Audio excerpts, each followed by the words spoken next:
نحمد و صلی علی رسول کریم اما بعد اعوذ باللہ من الشیطان الرجیم بسم اللہ الرحمن الرحیم. تقریب کی میزبان محترمہ سمیہ ساجد صاحبہ chair person Kashmir women alert forum, محترمہ تقدیس گیلانی صاحبہ ایم ایل اے،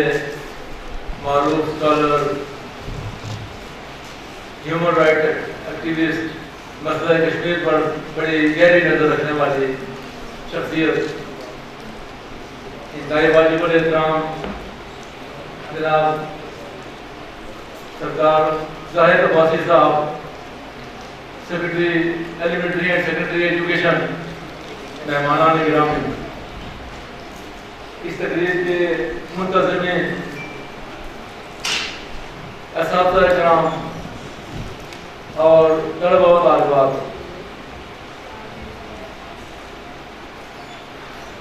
اس تقریب میں شامل ہو کر یہ محسوس ہوا ہے کہ ذرا نم ہو تو یہ بڑی بڑی زرخیز اساگی،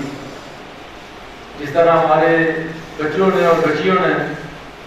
اور اس میں پرائیویٹ اسکولوں کے بچے بھی ہیں، سرکاری اسکولوں کے بچے بھی ہیں، دینی مدارس کے بچے بھی ہیں، اور ہر طرح کے مدارس اور اسکولوں اور اداروں کے بچے اور بچیاں شامل ہیں. جس خوبصورت انداز سے انہوں نے اپنا واقعی ضمیر بیان کیا، تو اس پر سب کو داد دینا واجب ہے. میں سب کو شاباش کہتا ہوں، سب کو سراہتا ہوں، اور اس خوبصورت تقریب کا انعقاد کرنے پر تقریب کی مہمان، تقریب کی میزبان منتظم محترمہ سمیہ ساجد صاحبہ کو مبارکباد، اور جنہوں نے حوصلہ افزائی کے لیے جو تشریف لائے ان کو بھی مبارکباد. میں سمجھتا ہوں کہ کوئی بہت زیادہ لمبی چوڑی بات کرنا میرے کو ہمارے شاہ مدار کے مترادف ہے، اس لیے کہ آپ لوگ کس طرح کچھ سن چکے ہیں. سننے کی بھی ایک کیپیسٹی ہوتی ہے، اس سے زیادہ اگر سماعت پر کوئی چیز پہنچی جائے تو وہ سماعت کا عمل جو بڑا افیکٹ کر سکتا ہے، خدا نہ خواستہ. اس لیے میں کوشش کروں گا کہ کوئی زیادہ بات نہ کروں. مجھے جو ہمارے مقررین ہیں، نوجوان مقررین نے جو ہندوستانی مظالم کی تصویر کشی کی اور عالمی برادری کے مجرمانہ کردار اور اقوام متحدہ کی بے حسی کا مرثیہ پڑھا، مجھے ساری باتوں سے اتفاق ہے. اور پھر واقع یہ حقیقت ہے کہ کشمیر کے لوگوں نے اپنی آزادی کے لیے جتنی بڑی جدوجہد کی ہے اور جتنے بڑے پیمانے پر قربانیاں دی ہیں، 2.5 سال کی حبہ نثار سے لے کر کہ جس کی بینائی پیلٹ گن کے چھروں سے چھین لی گئی، 21 سال کے قرآن مظفر بانی سے لے کر 93 سال کے سید علی گیلانی تک کوئی نہیں بچا جس نے اس تحریک کے لیے اپنی زندگیاں نہ دی ہوں، قربانیاں نہ دی ہوں، گھر بار میں لٹایا ہو. اور جیلوں میں پڑے ہوئے ہمارے وہ مجاہدین جو اپنی زندگیاں جیلوں میں گزار گئے، گمنام قبروں میں بسے ہوئے جو گرفتار ہوئے تھے اور پھر کوئی پتہ نہیں کہ کہاں انہیں شہید کیا گیا جاری اور فرضی مقابلوں میں، اور کہاں گمنام قبروں میں انہیں دفن کیا گیا. اور ان پہاڑوں پر جگہ جگہ بکھرے ہوئے ہمارے شہداء کے لاشیں، یہ ساری چیزیں حقیقت ہیں اور دنیا کی کوئی قوم یہ مثال پیش نہیں کر سکتی. اور ایک قوم کے لیے اس سے بڑھ کر قربانی دینے کی اور کوئی اس میں ہمت اور استطاعت نہیں ہوتی جتنے ہمارے کشمیر کے لوگوں نے قربانی دی ہے اور ابھی بھی دے رہے ہیں، اور ابھی بھی وہ اپنے موقف سے پیچھے ہٹنے کے لیے تیار نہیں ہیں. ظلم اور جبر کے ذریعے ان کے اوپر ایک ظلم کی سیاہ رات مسلط کر دی گئی ہے، لیکن وہ اس کے سامنے ہتھیار ڈالنے پر تیار نہیں ہے. یہ تو ہے تصویر دے رہی کہ ہم نے قربانی دی ہے اور انشاءاللہ اب بھی دیں گے. ہمارا بچہ اب بھی تیار ہے، جس طرح یہاں آنے والے مقررین اس جذبے اور جوش کا اظہار کر رہے تھے کہ قربانی ہم نے دی ہے، ہمارے آبا و اجداد نے بھی دی ہے، جو ہماری یہ دھرتی آزاد ہے کہ ہمارے آبا و اجداد کی ان قربانیوں پر دی جائے.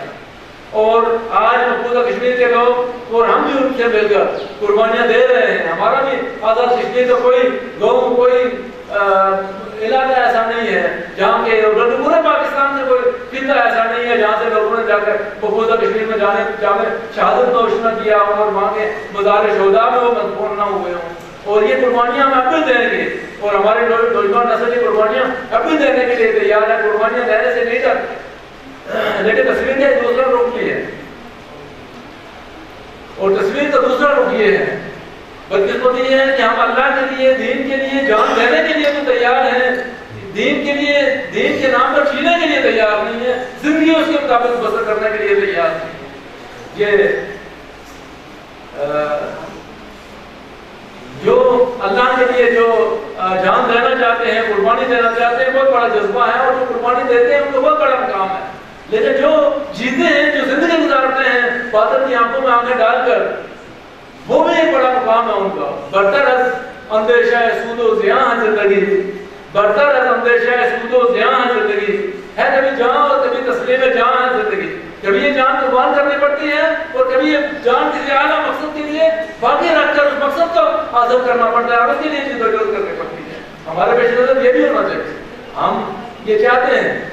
کہ آپ لوگ اعلیٰ تعلیم حاصل کریں، معیاری تعلیم حاصل کریں، زندگی کے دور پہ اتنے آگے بڑھیں کہ آپ جب عالمی سطح پر قیادت کے منصب پر فائز ہو، جا کر دنیا میں بڑے بڑے فورم پر آپ جا کر بات کریں، آپ کی بات دنیا میں مانی جائے، آپ کی اتنی اچیومنٹس ہوں، آپ اپنے ملک کو، اپنے خطے کو اتنی ترقی دیں کہ دنیا آپ کو رشک کے نظروں سے دیکھے اور آپ کی بات سنی جائے اور آپ کی بات مانی جائے۔ ہندوستان بھی آپ کے سامنے جھکنے پر مجبور ہوگا اور عالمی برادری بھی آپ کی طرف توجہ دینے پر مجبور ہوگی۔ ہمارے ایک ڈاکٹر عبدالقدیر خان نے ایک کاغذ مناظرہ میں دے دیا تھا، جس کی وجہ سے آج ہم دشمن کی دھمکیوں کو مذاق میں اڑا دیتے ہیں، ورنہ تو ہمیں اپنی جان کے لاگے پڑے ہوئے تھے۔ ایک کارنامہ اس نے سر انجام دیا تھا، یہاں ایک ڈاکٹر عبدالقدیر خان نہیں، ہمارے ہزاروں ڈاکٹر عبدالقدیر خان ہونے چاہیے تھے، مختلف شعبوں کو ماہرین ہونے چاہیے تھے۔ ہمیں آپ دیکھیں کہ اس وقت ہمیں مقابلہ تو بھارت کے ساتھ ہے، لیکن دوسری طرف دیکھیں کہ دنیا بھر میں جو سب سے بڑی بڑی کمپنیز ہیں، تجارتی کمپنیز ہوں اور آئی ٹی کی کمپنیز ہوں، جو دنیا کی بڑی بڑی کمپنیز ہیں پوری دنیا میں، ان کے سی ای او انجینئر بیٹھے ہوئے، آپ سید علی گیلانی کا نام، آپ برہان ظفر وانی کا نام، آپ افضل گورو کا نام، آپ سید صلاح الدین کا نام، یا ان کی تصویر، جنید صحرائی کا نام یا اس کی تصویر آپ اپنے فیس بک پر آپ اپلوڈ کریں تو آپ کی آئی ڈی بلاک ہو جاتی ہے۔ یہ کیسے ہوتا ہے؟ کیوں ہوتا ہے؟ اس لیے کہ ٹیکنالوجی کی دنیا میں انڈیا نے ہم سے زیادہ ترقی کر لی ہے، دنیا کی بڑی بڑی کمپنیوں کو مالک بن کر بیٹھے ہوئے ہیں، تو وہ دنیا کی ضرورت بن گئے ہیں، اور ہم آوے فلانا جاوے فلانا زندہ باد، فلانا مرد آباد، اور ان چکروں میں پڑے ہوئے ہیں، اور ہم نے ان میدانوں میں وہ ترقی نہیں کی۔ اگر ہمارے نوجوان، ہمارے بچے جن کے دلوں میں آزادی کے لیے قربانی دینے کی بڑی تڑپ ہے، ان کی قربانی سلامت رہے، ان کی جانیں سلامت رہیں، اور یہ اگر اپنی تعلیم پر توجہ دیں آپ لوگ، ہم اپنی نئی نسل کو، ہمارے اساتذہ کرام بیٹھے ہوئے ہیں، علم کے بامقصد علم کے زیور سے آراستہ کریں۔ یہ جو تعلیم کے نام پر ہم نے ڈگریاں بانٹنے کا ایک دھندا شروع کر رکھا ہے، ہماری یونیورسٹی ڈگریاں چھاپنے کی فیکٹریاں بنی ہوئی ہیں، اور ہمارے ادارے ڈگریاں بانٹنے اور نمبروں پر ڈھیر اکٹھا کرنے کے ادارے بنے ہوئے ہیں۔ ان کو ہم معیاری تعلیم، جناب تعلیم موجود ہیں، میں بھی ان کی ٹیم کا حصہ رہا ہوں، ہمارے یہ اساتذہ کرام بیٹھے ہوئے ہیں، ہم سارے لوگ اپنے نظام تعلیم کو معیاری اور بامقصد تعلیم کے بنیاد پر استوار کر سکیں۔ ہم ایک ایسی قوم تیار کریں، ہم ایک ایسی نسل تیار کریں